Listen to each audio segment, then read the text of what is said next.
అంటే చాలామంది ఏమనుకుంటారంటే చదువు లేకపోతే వాడు దేనికి పనికిరాడు.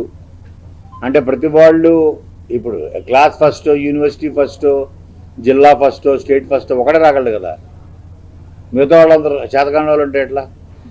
చాలామందికి వాళ్ళకి చదువుకుంటారు కానీ తర్వాత వాళ్ళు రాత్రి చదువుకుంటే వాళ్ళు పొద్దున మర్చిపోతారు. తెల్లగాయితం కనబడుతుంటుంది అక్కడ.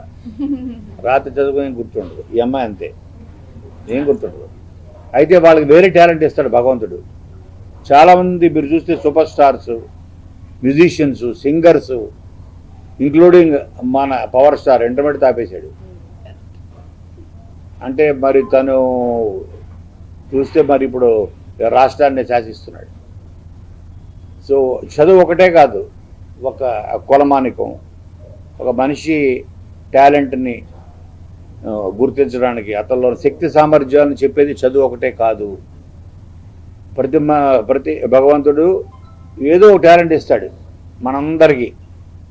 అదేంటో మనం గుర్తించుకోవడానికి కొంతమంది ఎర్లీ గుర్తిస్తారు, క్రికెటర్స్ అవ్వచ్చు. కొంతమంది లేట్ గుర్తిస్తారు. బట్ అటువైపు వెళ్ళినప్పుడు మనకి రాజమార్గం